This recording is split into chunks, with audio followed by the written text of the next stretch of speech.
Welcome back my YouTube channel Modern the Oxford. Today we are going to know use of shall will.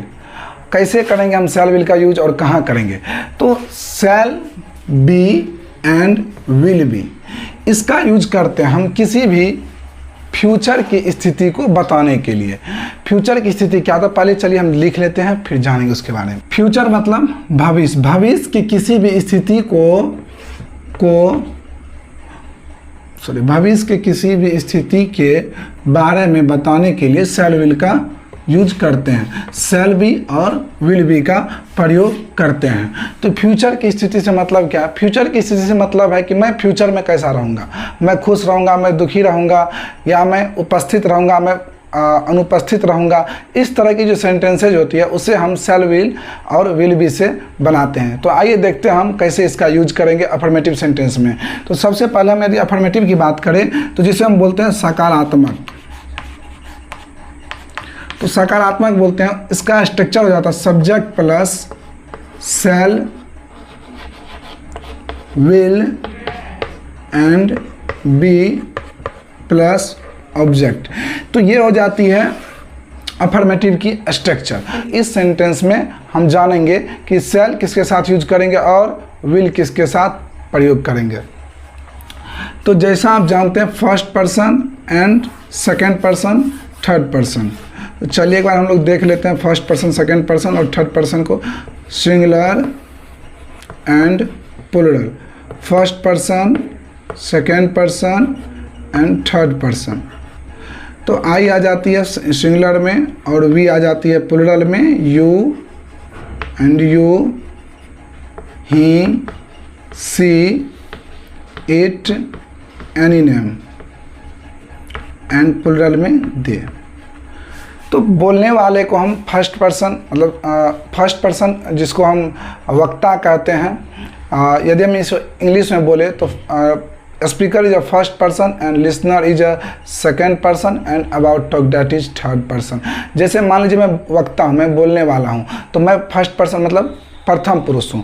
यदि मैं बात करूँ जो सुनने वाले हैं तो वो हो जाएंगे मध्यम पुरुष, और जिसके बारे में बात करेंगे वो हो जाएंगे उत्तम पुरुष। तो यहाँ पे जैसे आप देख पा रहे होंगे फर्स्ट पर्सन में सिंगुलर में आई आती है और प्लूरल में वी आती है। सेकंड पर्सन में यू और यू आता है, तुम लोग या आप लोग या आप कहते हैं। फिर थर्ड पर्सन में ही, सी, इट, नेम आती है, कोई एक नाम रहेगी। लेकिन यदि हम प्लूरल की बात करें तो दे और कोई दो ठो नाम आ जाएगी। तो चलिए हम एक सेंटेंस के माध्यम से समझते हैं कि महात्मा गांधी महान थे या हैं या होंगे। इस तरह से सेंटेंस हम एक ठो लेते हैं। और हम जैसे मान लीजिए मैं बोल रहा हूँ, तो मैं बोल रहा हूँ तो मैं यहाँ पे स्पीकर हूँ, तो मैं हो गया यहाँ पे फर्स्ट पर्सन सिंगुलर जिसे हम आई कहते हैं। यदि मान लीजिए मेरे साथ दो तीन आदमी और है बोलने वाले, तो वहीं हम लोग हो जाएंगे प्लूरल, प्रथम पुरुष में हो जाएंगे हम लोग बहुवचन। यदि हम दूसरे सेकंड पर्सन की बात करें तो यू मीन्स होता आप या तुम। तो यदि एक आदमी है सुनने वाले तो हो जाएंगे सेकंड पर्सन में सिंगुलर। यदि एक से ज़्यादा आदमी है तो तुम लोग या आप लोग हो जाएंगे, जिसे हम कहते हैं प्लूरल। ठीक है। और यदि थर्ड पर्सन के बारे में बात किया जाए तो मान लीजिए कोई एक आदमी है जिसके बारे में बात करें, जैसे कि हमने एक सेंटेंस अभी लिया था कि महात्मा गांधी महान होंगे, थे या फिर रहेंगे, जो भी है इस तरह के सेंटेंस। तो हम बोलने वाले हैं तो मैं हो गया फर्स्ट पर्सन में सिंगुलर। यदि मैं यहाँ पे बात करूँ सुनने वाले, मान लीजिए आप सुनने वाले हो तो आप हो जाएंगे सेकंड पर्सन। बात किसके बारे में कर रहे हैं? महात्मा गांधी के बारे में, तो महात्मा गांधी हो जाएंगे थर्ड पर्सन। यदि हम इसी जगह ले लें एक सेंटेंस कि महात्मा गांधी और जवाहरलाल नेहरू महान बनेंगे, रहेंगे या होंगे, तो इस तरह से क्या हो जाएगा कि अब दो आदमी आ चुके हैं, जो दो आदमी के बारे में बात कर रहे हैं हम लोग। तो अब दो आदमी आ गए तो क्या हो जाएगी, वो प्लूरल हो जाएगी। यदि दो नेम आ जाएगी तो यहाँ पे ये हो जाएगी प्लूरल। तो आई के साथ हम करते हैं शैल का यूज और वी के साथ करते हैं शैल का यूज, बाकी सभी के साथ करते हैं विल का यूज।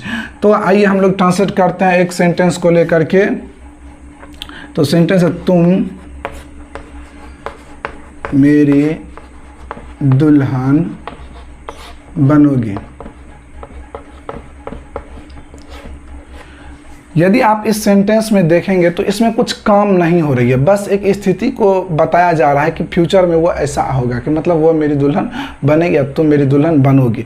तो ये एक नॉन टेंस स्ट्रक्चर होती है जिसमें काम कोई नहीं होती है, बस स्थिति को बताते हैं। जब हम प्रेजेंट की स्थिति को बताते हैं तो वहाँ इज एम आर का यूज करते हैं, और पास्ट की स्थिति को बताते हैं तो वहाँ हम वाज वर्ड का प्रयोग करते हैं, और जब फ्यूचर की स्थिति को बताते हैं तो शैल बी और विल बी का प्रयोग करते हैं। आइए इसे ट्रांसलेट करते हैं। तो इसको यदि हम ट्रांसलेट करें तो क्या हो जाएगा, सबसे पहले तो हम सब्जेक्ट लेंगे अकॉर्डिंग टू स्ट्रक्चर। तो अकॉर्डिंग टू स्ट्रक्चर हम चलेंगे तो सबसे पहले सब्जेक्ट के रूप में है तुम, और उसके बाद है शैल या विल। अब शैल और विल जैसा कि आप यहाँ पे मैंने अभी बताया कि यू के साथ हम प्रयोग करते हैं विल का, तो विल आ जाएगा यू विल। अब स्ट्रक्चर के अकॉर्डिंग बी आना चाहिए तो बी आ जाएगी। अब ऑब्जेक्ट क्या है कि मेरी दुल्हन बनोगी, तो मेरी दुल्हन माय ब्राइड। तो इस तरह से ये हमारा पहला सेंटेंस हो जाता है। और यदि दूसरे का बात करें तो चलिए मैं एक और सेंटेंस लेता हूँ, मैं महान बनूंगा। यदि इसे ट्रांसलेट करें तो सबसे पहले क्या है, सब्जेक्ट अकॉर्डिंग लेंगे हेल्पिंग वर्ब। तो क्या है, सब्जेक्ट के रूप में आई, और आई के साथ हम यदि वर्ब ले तो कौन सा आ जाएगा verb, I shell.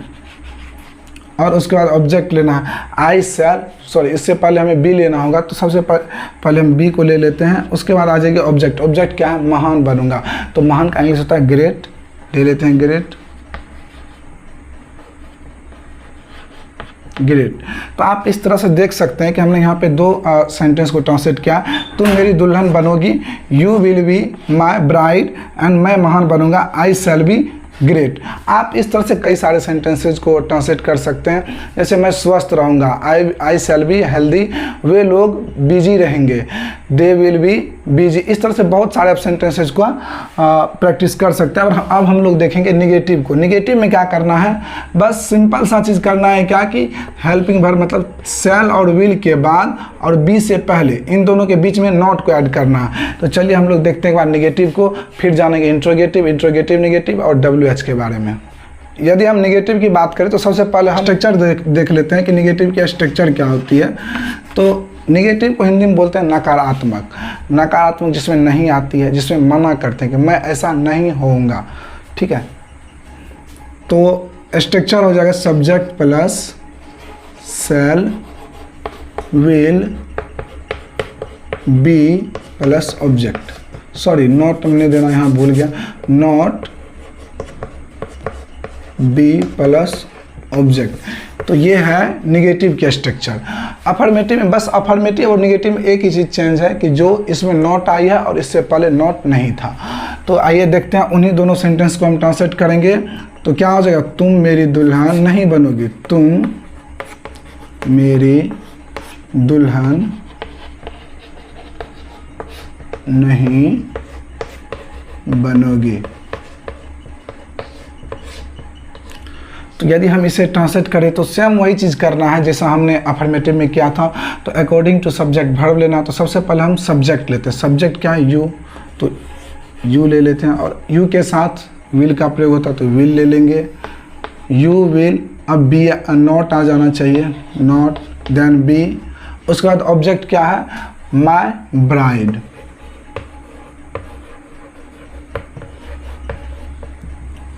You will not be my bride. तो इस तरह से हमारा नेगेटिव बन जाता है कि तुम मेरी दुल्हन नहीं बनोगी, you will not be my bride. और हमने एक और सेंटेंस लिया था, मैं महान बनूंगा। तो नेगेटिव में यदि बनाए तो उसे क्या हो जाएगा, मैं महान नहीं बनूंगा, मैं महान नहीं बनूंगा। तो यदि इसे ट्रांसलेट करें तो बस नॉट को ऐड करना है। यदि हम इसका अफर्मेटिव में जब बनाए थे तो क्या बनाए थे, आई शैल बी ग्रेट। तो इसमें निगेटिव में नॉट बस ऐड कर देना, तो क्या हो जाएगी, आई शैल नॉट बी ग्रेट। तो इस तरह से हमने अफर्मेटिव और नेगेटिव को देखा। और अब हम लोग जानेंगे नेक्स्ट पार्ट में यूज ऑफ इंट्रोगेटिव, नेगेटिव और WH फैमिली के बारे में, कैसे हम यूज करेंगे उसका शैल विल के साथ। तो मैं कोशिश करता हूँ कि ताकि वीडियो ज़्यादा बड़ा नहीं हो जाए।